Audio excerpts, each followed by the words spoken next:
E agora vou dar a lista.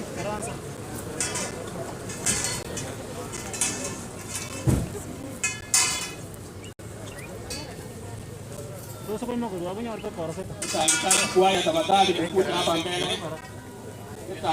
Kuaya tafadhali kuja hapa mbele.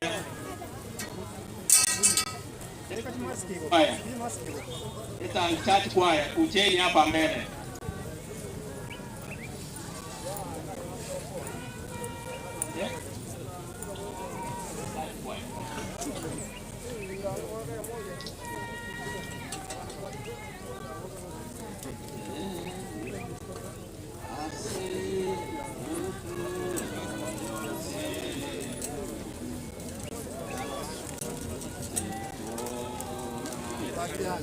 Watu wakianza hapo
familia hapa, wageni ambao walikuwa wanafanya na Lameck, tafadhali kukuja hapa mbele.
Wakati ambapo naomba utulivu, nataka kusema kwamba kila mmoja wetu hakikishe amekaa.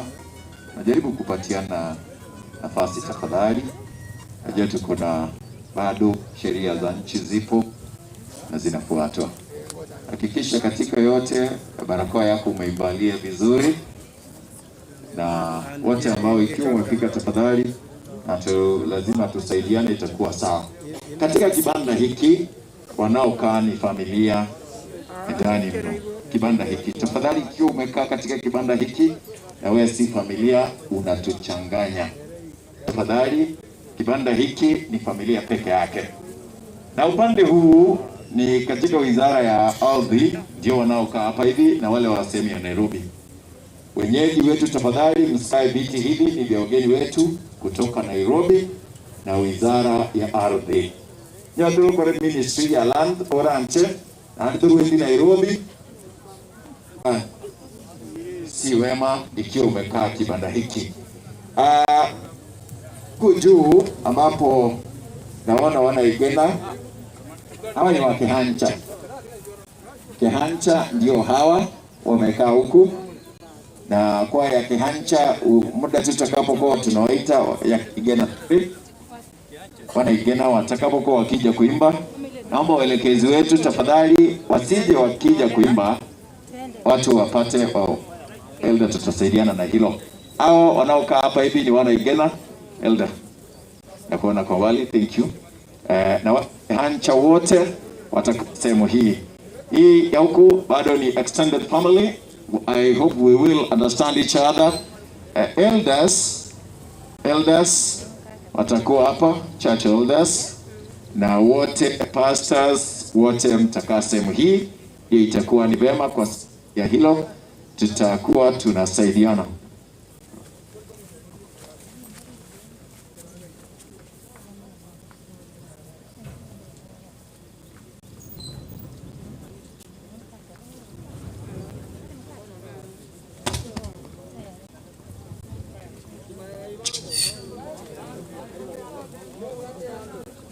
Na wakati huo ambapo ninapoelekeza watu, nataka kusema hivi. Nyuma ya jumba hili utakapoteremka sehemu hii au sehemu hii hivi, nyuma ya jumba hii huku chini kuna vyumba vya usafi.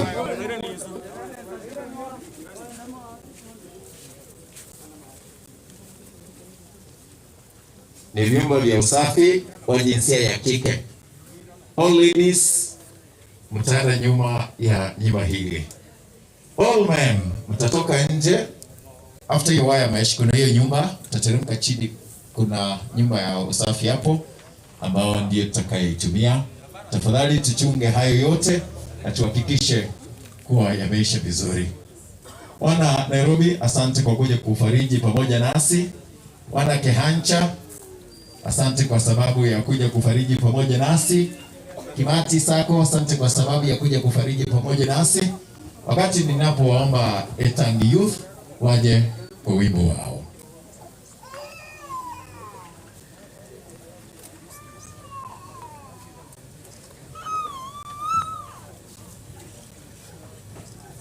Ikiwa kuna kundi ambalo ni la uimbaji, akwaya, register with us hapa katika. Thank you. Etangi Youth wako na sisi ndio wanaoanza spread.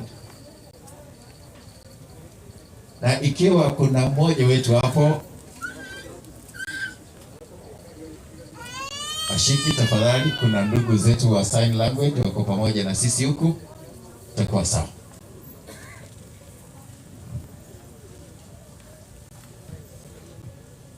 Ukira mwali gose akina harikia.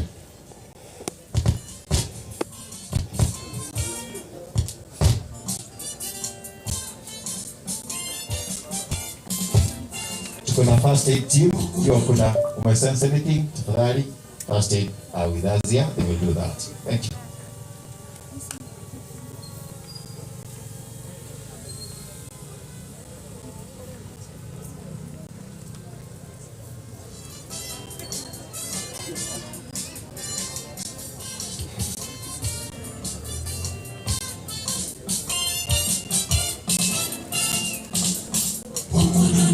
Sio kwetu tuwasafiri, tunaelekea kwetu mbinguni juu, kikomo cha mauti. Alikuwa nasi jana na leo hayupo, ni mipango yake Mungu haipanguki, tukutane mbinguni milele. Mungu duniani sio kwetu tuwasafiri, tunaelekea kwetu mbinguni juu, kikomo cha mauti. Alikuwa nasi jana na leo hayupo, ni mipango yake Mungu haipanguki, tukutane mbinguni milele. Ewe kifo utujibu, mbona wachukua hata wangali bado wanamtumikia?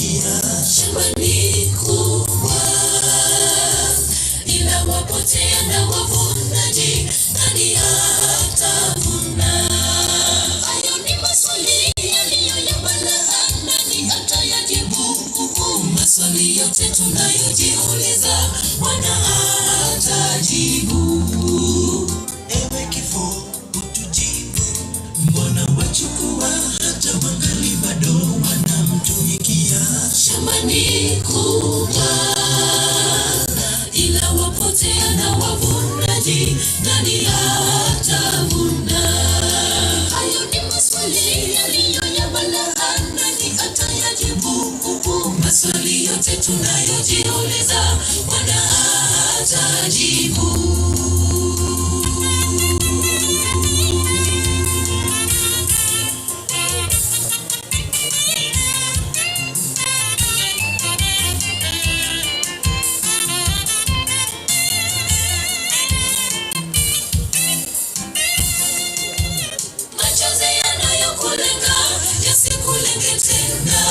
Kwani baada ya dhiki faraja, kwetu mbinguni ni kufurahia. Hakuna kifo mzuri kule, mauti umeshindwa. Machozi yanayokulenga yasikulenge tena, kwani baada ya dhiki faraja, kwetu mbinguni ni kufurahia. Hakuna kifo mzuri kule, mauti umeshindwa. Machozi yanayokulenga yasikulenge tena, kwani baada ya dhiki faraja, kwetu mbinguni ni kufurahia. Hakuna kifo mzuri kule, mauti umeshindwa. Machozi yanayokulenga yasikulenge tena, kwani baada ya dhiki faraja, kwetu mbinguni ni kufurahia. Hakuna kifo mzuri kule, mauti umeshindwa.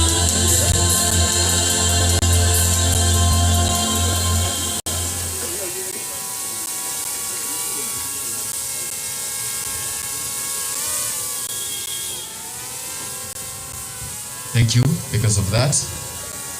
Nyansaki ya AY, asante kwa sababu umefika. And then wakati huu nataka tufuate masharti haya kwa vile ambavyo tutakavyoshirikiana.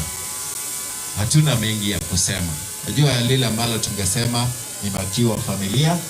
Kwa hivyo ikiwa tumewaita mje, mtakuja, msimame, mpigwe picha, mkae. Itakuwa wema.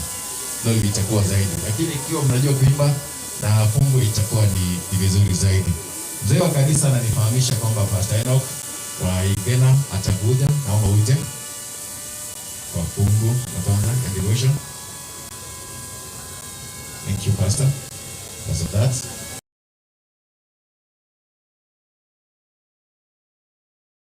Igena.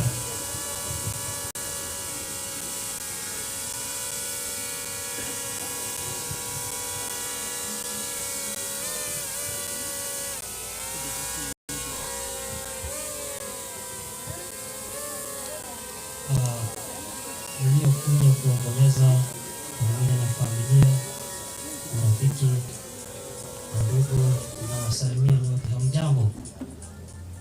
Hamjambo? Bwana asifiwe. Ninasimama hapa kwa muda mchache ili kutoa fungu fupi kutoka katika Biblia. Lakini kabla sijaanza, ninaomba tuimbe kwa pamoja wimbo wa Kiingereza ama Kiswahili au Kikisii, kwa yote ile ambayo utapata. 442. Wimbo huo unasema safari ya wateule. How sweet are the tidings. Anakuja upesi.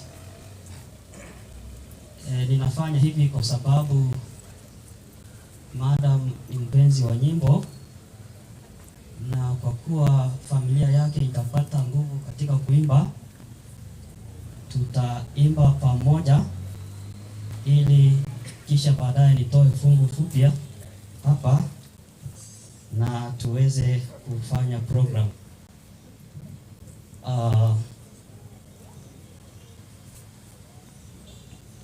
nitaanza.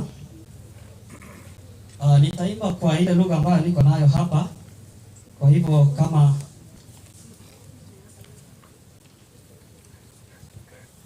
kuna nyingine uko huru kuimba hiyo wimbo.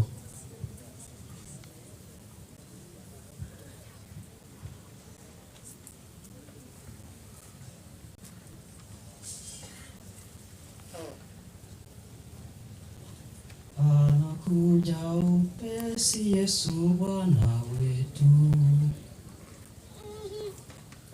159 kwa Kiswahili, nyimbo za Kristo. Anakuja upesi Yesu Bwana wetu. Pamoja. Anakuja upesi Yesu Bwana wetu, msafiri mbali na kwao. Alisema dhahiri, nitakuja tena. Amina na uje Bwana.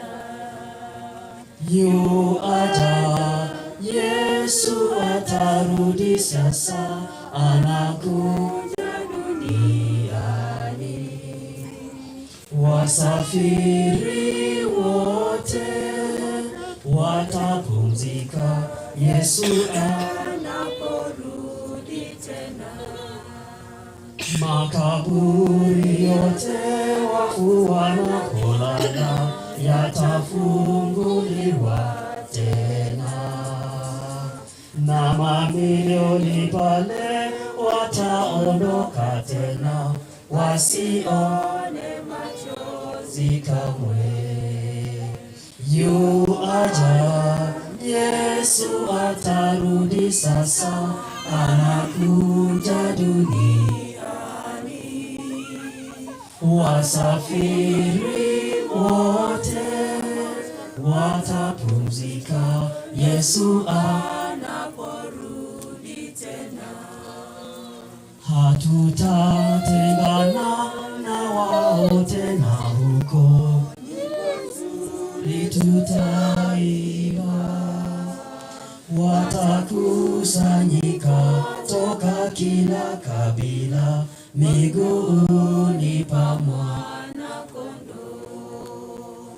Yu aja, Yesu atarudi sasa, anakuja duniani. Wasafiri wote watapumzika Yesu anaporudi tena.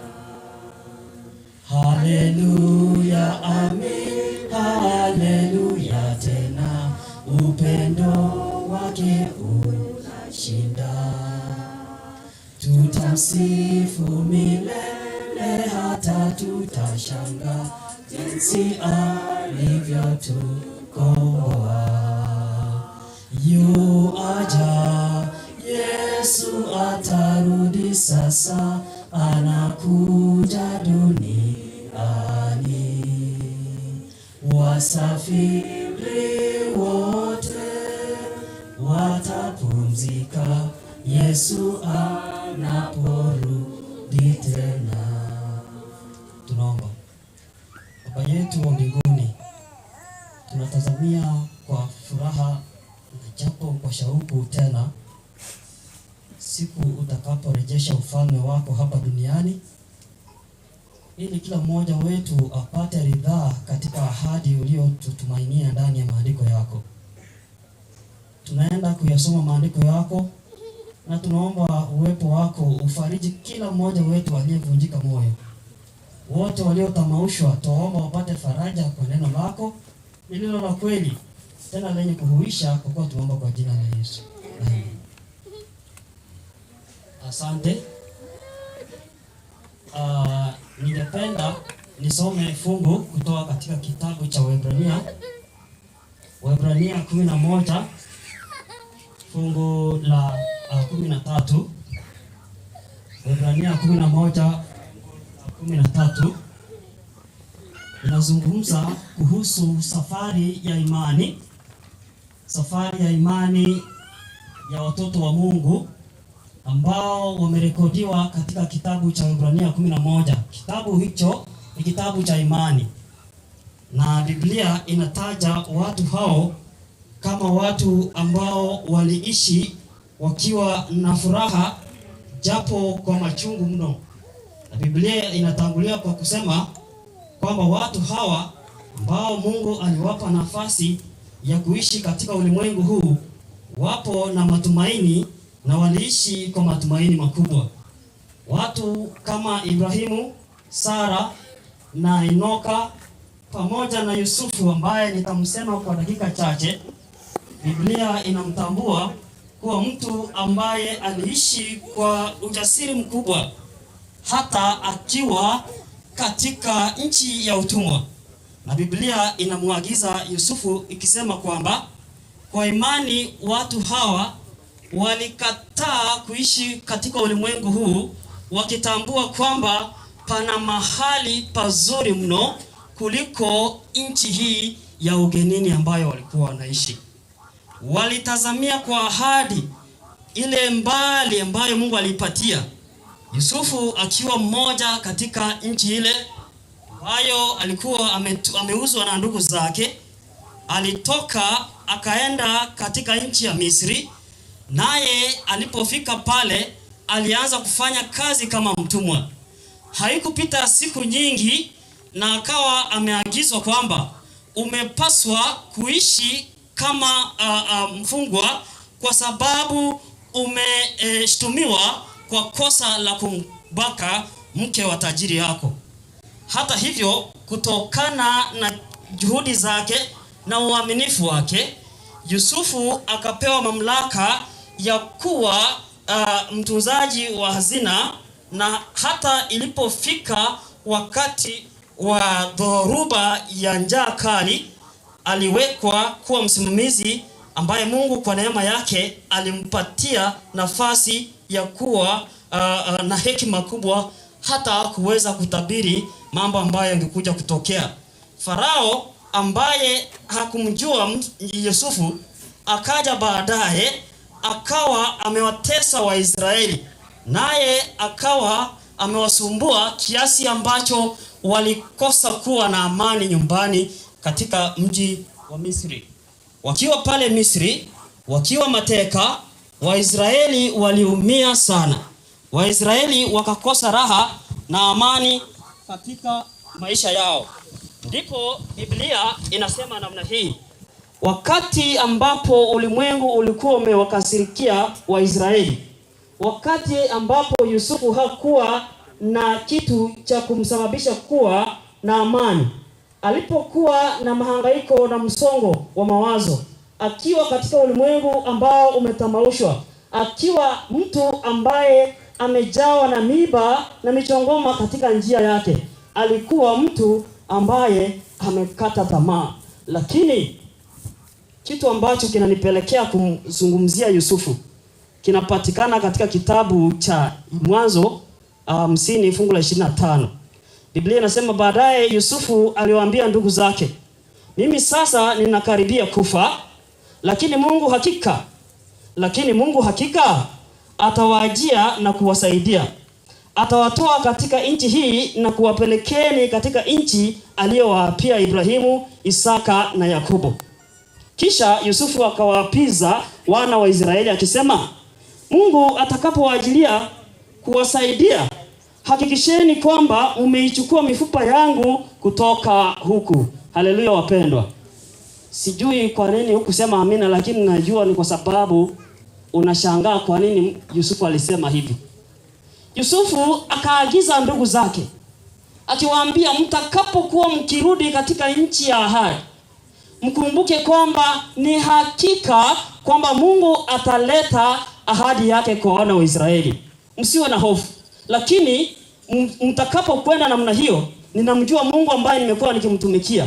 Mungu ambaye amefanya kazi na mimi. Alinitoa jela, alinitoa dhidi ya kifungo cha ndugu zangu, amenipigania katika kazi yangu, na nina uhakika kwamba huyu Mungu ambaye namzungumzia atawapatia uhuru wa kurejea nyumbani kwetu. Haleluya wapendwa. kuna mahali pazuri mno, twapaona kwa mbali sana. Baba yetu angoja pale, amepanga makao yetu kitambo. Tubado tutakutana ng'ambo pale kitambo. Tubado tutakutana ng'ambo pale. Mimi sasa ninakaribia kufa, lakini Mungu hakika, narudia hili kwa kusisitiza, Mungu ninayemwabudu hakika atawajia na kuwasaidia. Nina uhakika kwamba japo sijui ni muda ambao gani ameuweka, lakini Mungu ninayemtumikia nina uhakika kwamba atawasaidia, atawajilia ili aweze kuwasaidia. Yusufu alikuwa anaamka kila siku asubuhi na matumaini. Alikuwa anaamka kila siku akitumainia kwamba kesho itakuwa bora zaidi. Japo Waisraeli walikuwa wanapitia machungu, japo Waisraeli wenzake walikuwa wanateswa, Yusufu hapa katika kifo chake hakupoteza matumaini, kwa kuwa alijua kwamba Mungu karibuni na kwa hakika angekuja kuokoa wana wa Israeli. Ndio maana akasema, mimi sasa nakaribia kufa, lakini Mungu atawasaidia, atawajia na kuwatoa katika nchi hii na kuwapelekeni katika nchi aliyowapia babu zetu. Ahadi hii inakuja kwetu. Yawezekana familia umempoteza mpendwa wenu, mama umempoteza mume wako, utaitwa mjane, na watoto watapoteza mzazi na wataitwa yatima. Lakini yale maneno ambayo baba aliyasema katika kufa kwake, akisema kwamba Mungu huyu ninayemtumainia, msiogope maana hakika atawalinda. Nilisikia mama ukitoa ushuhuda mzuri ukisema kwamba Mungu atawalinda. Baba alisema kwamba msijali, Mungu atawalinda. Haleluya wapendo. Na ndio maana wengine wakatunga wimbo wakisema, usiogope chochote, Mungu yu karibu. Be not dismayed, God will take care of you. Yeye ataleta mambo yale ambayo yanaonekana kama ndoto kuwa rahisi, mambo ambayo yanaonekana kuwa ndoto kuwa halisi katika maisha yenu. Mtamuona baba, Mungu Baba akiwa kama baba na akiwa kama mume ndani ya familia hii. Mtamuona huyu Mungu Baba akiwa rafiki wa karibu katika familia yenu. Mtamuona huyu Mungu Baba kama vile ambavyo aliwatoa wana wa Israeli katika nchi ya utumwa. Mtamuona huyu Mungu Baba akifanya kazi katika maisha yenu. Haleluya wapendwa. Ninatumaini hili kwamba Yusufu, ijapokuwa alikuwa anaishi katika ulimwengu huu ambao ulikuwa na dhiki, pengine unashangaa vipi Yusufu anahusiana na sisi, lakini napenda uelewe kwamba ulimwengu huu sawa na ulimwengu wa wakati wa Yusufu ni ulimwengu ambao unatisha sana.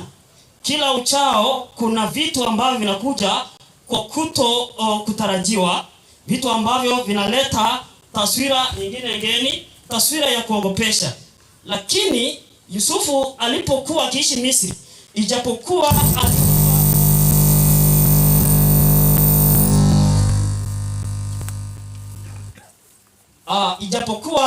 Yusufu alikuwa na tajriba na sifa kubwa, ijapokuwa Yusufu alikuwa mwenye mamlaka makubwa katika nchi ya Misri, yeye ndani ya moyo wake hakuwa na amani.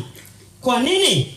Alijua hakika ndani ya moyo wake kwamba ahadi ya Mungu ya kuwatoa katika nchi ile ya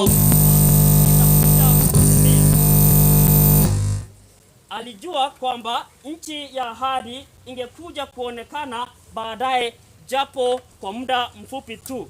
Alijua fika kwamba baadaye Mungu angerejesha mambo makubwa katika maisha yao.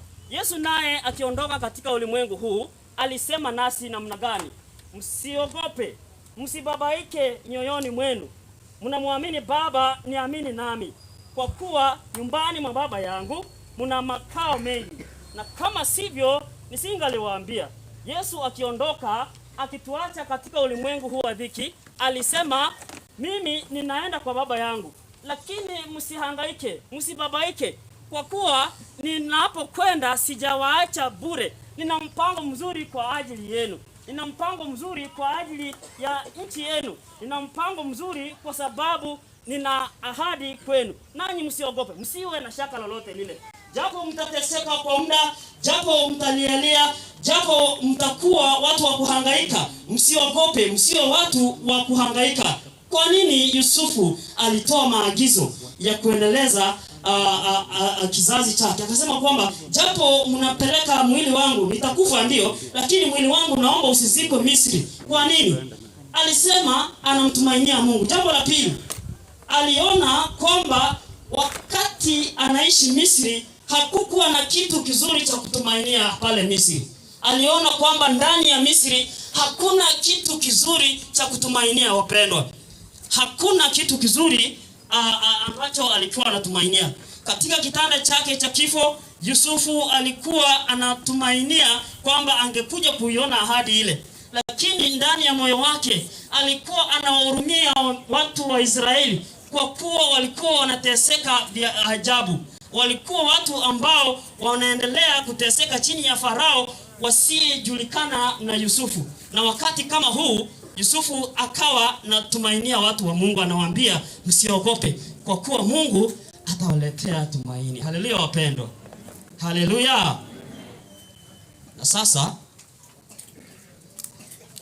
Yusufu akawa anawaambia watu wa Mungu msiogope, kwa kuwa ahadi ya Mungu itawajia.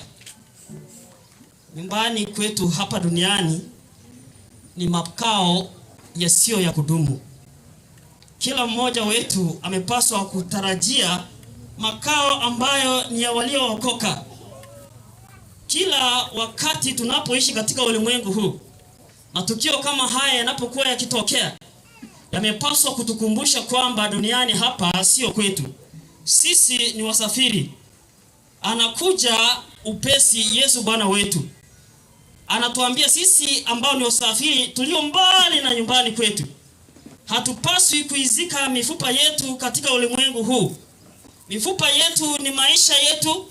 Mifupa yetu ni kila matamanio tulio nayo. Mifupa yetu ni matumaini yetu katika maisha. Na Mungu anatuambia kama ilivyomjia ndoto yake katika wakati wa Yusufu, tusiweke maisha yetu katika tumaini yetu katika maisha haya. Wasafiri na wapitaji, tumepaswa kuwa watu ambao tumeweka mawazo yetu katika ufalme wa milele. Tumepaswa kuichangamkia safari yetu ya mbinguni, kwa kuwa safari iko karibu kuisha. Tumaini letu liko karibu sana na tangu tulivyoamini. Haleluya wapendwa. Je, ni kusudi lako kwamba uweze kuirithi nchi mpya ambayo Mungu ameandalia watu wake? Je, ni kusudi lako kwamba Mungu aweze kukupatia tumaini katika nchi mpya?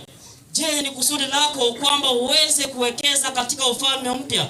Jamani, hakuna funzo ambayo tunalipata kama hili la Waebrania 11 fungu la 13 hadi 14. Ni ombi langu na nitumaini, nafikiri kwa kila mmoja wetu, kwamba tutaitazamia nchi ile mpya ambayo Mungu ameandalia watu wake, ili kwamba ikiwezekana wakati karibuni anapoleta ufalme wake, kila mmoja wetu aweze kurithi ufalme wa milele. Mungu atubariki na hayo kwa jina la Yesu. Tunaomba. Baba yetu uishie milele, kwa kadri ambavyo umetuumba kwa sura na mfano wako, nawe ukatuonyesha upendo kwa njia hiyo, tunakushukuru. Vivyo hivyo tunakushukuru kwamba licha ya kuwa tulikosa katika dhambi, hukutuacha tufe pasipo na tumaini. Umetuumbia mbinu na mfano mpya, ili katika kufuata njia yako ya kweli tusizike tumaini letu lote katika ulimwengu huu.